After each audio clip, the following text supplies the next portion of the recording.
আসসালামু আলাইকুম। আমি আর পারভেজ ভাই আজকে এসেছি এখানে জলময়ূর আর ডুবুরির ছবি তুলতে, আর কিছু ভিডিও করব আমরা। এরা এখনই হয়তো মিটিং করবে। ছেলে পাখিটা বারবার ফ্লাই করছে মেয়ে পাখিটার পিঠের উপরে ওঠার জন্য, কিন্তু উড়ে চলে গেল। জলময়ূর এখনই হয়তো মিটিং করবে।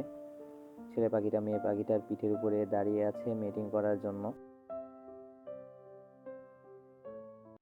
আমি এখানে ঝোপের আড়ালে বসে আছি জলময়ূরের ভিডিও করার জন্য। ওরা আশেপাশে পানিতে ঘুরে বেড়াচ্ছে, খাবার খুঁজছে, আর মাঝে সাঝে নেস্টে আসছিল নেস্ট দেখার জন্য।